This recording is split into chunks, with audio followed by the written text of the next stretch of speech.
Good on and welcome to the Invisible Sensei podcast. So we've got a special one today. I hope you're really going to enjoy this. I've been looking forward to doing this for a while. I didn't think it would happen because, to be honest, I just couldn't afford his appearance fee. But I spoke to New Zealand government and finally they came across with was it 8.5 million pounds sterling that, and apparently he's doing me a favor by doing that.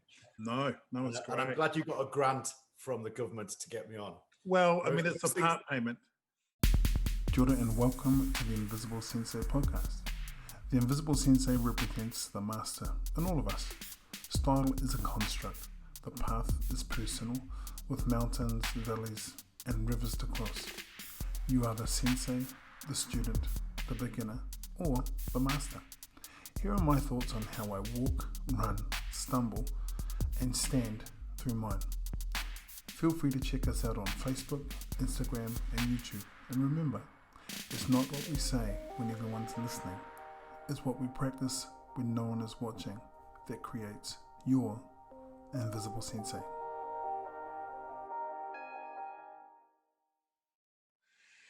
You may know the founder of the HDKI, Sensei Scott Langley, and as Sensei Scott Langley and Simon Bly had me on their wonderful podcast. So in respect, I'm going to do a kampai, as is their custom. Kampai. Hi, cheers.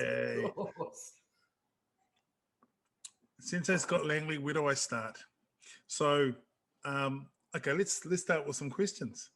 Sure. Like I said to you in the preamble, I don't want to do. Can I just start by saying thank you for inviting me on? It's absolutely my pleasure. So let's kick into it. I've got a lot of things that I want to ask. I want to get to your writing, your training, your journey. But here's my kickoff question, which I ask, which is, in your journey in karate,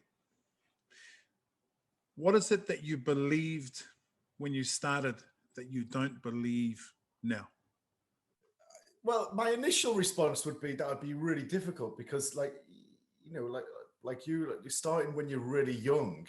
I don't remember what I thought when I was really young, apart from like a kid called Peter was my friend. He wanted to do jiu-jitsu, so I went along with him, and that was what I thought.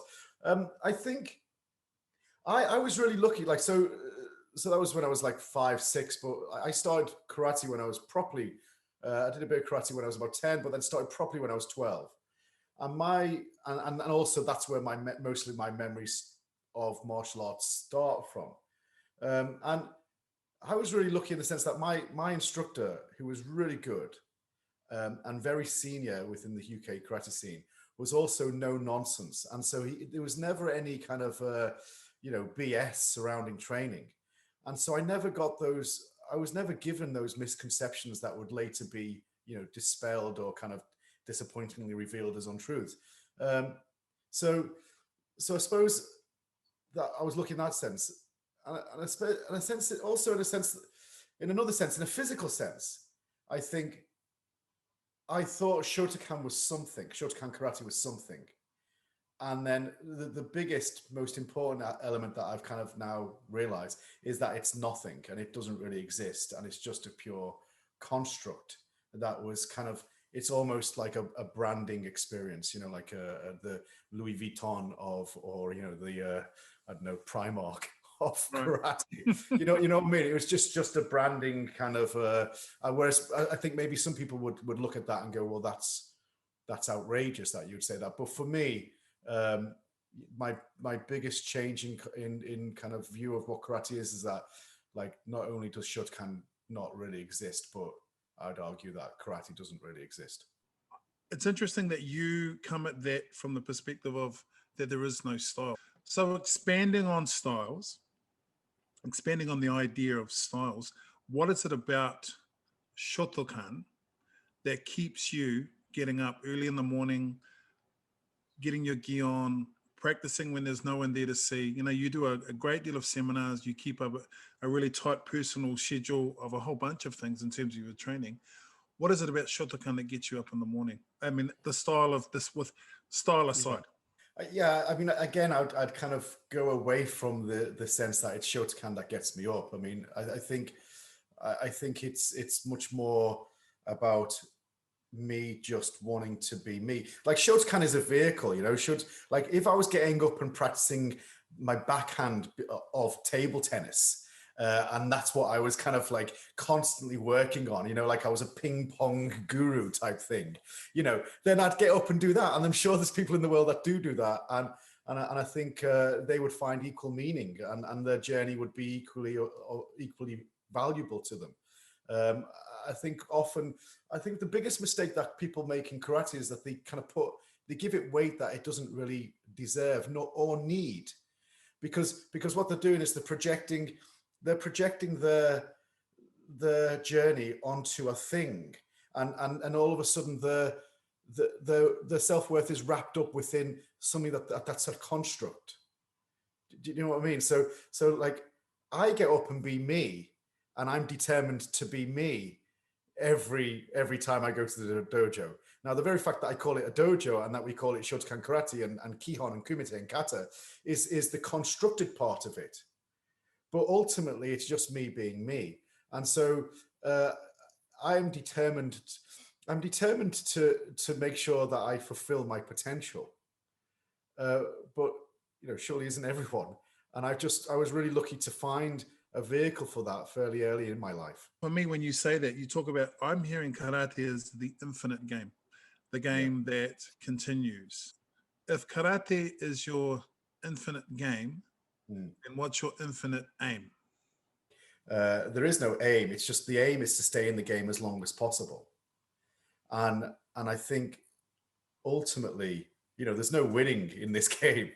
We're all going to die. And but like, you know, let's keep it light. And I think therefore go wherever you want. Go wherever you want to. Go wherever you want to. Well, you know, like I don't particularly fear death. I just fear not living until that point. And so, I mean, it's very difficult to kind of talk about that stuff without being cliched. But yeah, I just want to make sure that I'm using karate in order to be in that game for as long as possible. So you know, I often talk to the guys, you know, Ross and Rue, and not so much AJ. He's a little bit more mature and sensible, but you know, Ross and Rue are still in their 20s, and I'm constantly harping onto them about austerity in your life, and you know, because like Rue came to the dojo in the week with his nails painted. You know, and then you got Ross with his big long mane of hair, and he's talking to the girls about sea salt spray and how to kind of make his hair bouncy, and I'm like, you know, and I kind of like in a jokingly, well, half joking, half kind of just grumpy old man irate type way, kind of say, no, you need austerity in your life, and I think they're in the 20s, so it's fine. Like if you're gonna do that sort of stuff, do it now, you know. But like I like recently, so I've been doing intermittent fasting for over a decade now. That was like the first, so I'm 48, so yeah, probably 36, 37 years old, started to kind of like, you know, I'm just basically a fat guy who's trying to kind of not be fat, you know, constantly on a diet. And so like I was putting on weight, and so I went on to intermittent fasting, and I've been doing that constantly. And you know, I kind of do the 16-8. So I eat for 8 hours and fast for 16 hours through the week. And then like a couple of years ago, that the lunch became smaller and smaller, and now it's basically just a bowl of soup that I have for lunch. And you know, more recently, I've gone to cold showers every morning just to kind of boost the metabolism. You know, even more recently, I've been going to just kind of juicing like 1, maybe 2 days a week only. So no soup and like that. And so my point is that incrementally, I am introducing more and more austerity in my life in order to be in the infinite game, in order to make sure that I'm 48 years old and I'm still training with Ross, who's 28 years old. You crazy kids. Yeah. But my point is like, I want to make sure that within balance, making sure it's balanced, but making sure that I'm continuing my ability to keep on training and keep on using this tool to try to fulfill my potential. And the tool is my body. Yeah, that's what I mean. You know, Shotokan as a vehicle, karate as a vehicle, movement, intermittent fasting, all those kind of things. One of the things which really resonates with me as a Goju-Ryu practitioner that you talk a lot about, that I always really, I don't know if attracts me the right way, but it resonates with me, is you're talking constantly about contraction and expansion in Shotokan. Now, for me, my appreciation of Shotokan as a style is that, you know, Kanazawa Sensei, Anoida Sensei, Nakayama, Oshima, all of these people that come from a very similar lineage and background, that, and none of whom I've met, but, you know, like if you're doing anything in the karate world, I think you can't help but know who those people are. And I remember a very notable demonstration by Sensei Terry O'Neill, in which he was the uke for Kanazawa Sensei, and just his power and control during that demonstration was just formidable and really, really inspiring. How is it that, say, a practitioner like a Sai Sensei, and then you take a look at a practitioner like a Noida Sensei, in your estimation, what is it that they had the same, they drank from the same well, but their interpretation of karate was so different? Not wrong, just different. What's your thoughts on that? I'll address the first part, which is like the idea of, like, you know, Asai Sensei, Kanazawa Sensei, and like people like Kase Sensei, Nishiyama Sensei, being vastly different, although they were basically the same peer group. Now, I think this was the genius of Nakayama Sensei. So I think if you look at the JKA, the JKA, so the JKA set up in the 1950s, late 50s, wherever it was, that was based on the OKA, the Okinawan Karate Association. And if you go to Okinawa, like I've been to Okinawa quite a few times, and there is the OKA, which is the regional governing body, and it's a multi-style organization. And Nakayama Sensei wanted to create basically the replica of that with the JKA. And that's why in Japan, the JKA isn't really known as the JKA, it's just known as the Kyokai. Kyokai just means the association. And the original plan was that all styles of mainland karate would come underneath the umbrella of the JKA. Because at the time, the styles were not so kind of differentiated, you know? And so they had the inaugural meeting and nobody came. In fact, not only did no other style came, half of the Shoto group, half of Funakoshi Sensei's group didn't come. So the Egami, what became the Shoto Kai, didn't come. And there was a big falling out and blah, blah, blah, a lot of politics. So the JKA became synonymous with Shotokan Karate, but the JKA wasn't originally meant to be Shotokan. It was meant to be all styles. And so I think there was a great sense of, well, we'll show them.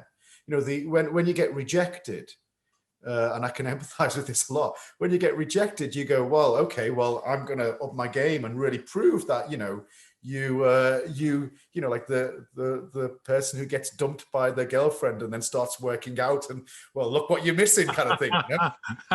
Yeah, that's just part of human nature, right? So the JKA in no small part, I think, were like that. And what they did is they sent people out and go and train with that guy, go and do that, blah, blah, blah, blah, blah, in order to build up a great wealth of knowledge. And Nakayama Sensei was, I mean, if you ever read his book, Best Karate, or like any of his work, it was very scientific based. And so he boiled it down, not to the basic shapes, but to the basic principles. And then as a result, he taught those principles to the people that he taught, which were all those what became great instructors. And then they did those principled karate, they did the principles of karate through their own body. And then as a result, you know, the body of Kase Sensei, who was short, stocky, and a little bit overweight, compared to Kanazawa Sensei, who was, for a Japanese at the time, was quite tall and skinny and ripped. They're going to be very different. On a fundamental level, what they're doing is identical in the sense of the core principles, but on a superficial level, they were vastly different. You know, Asai Sensei was stationed, you know, after he finished the instructor's course, did some time in Hawaii, but he was then sent to Taiwan. And his wife, who's still alive, who's Taiwanese, her father was the grand master of White Crane Kung Fu in Taiwan. And so he learned a lot of Kung Fu, White Crane Kung Fu form and movements from him. So instantly incorporated that into his karate. And at the time, that was allowed. And there was a great sense of shuhari, shu being, you know, to learn the system, ha to internalize the system, and ri to break the system and make it your own. And so you have these vastly different karateka all doing the same thing. And my fear at the now would be that then now the JKA, I'm not just talking about JK specifically, but like JK karate is synonymous with Shotokan, and Shotokan is synonymous with a very strict way of moving.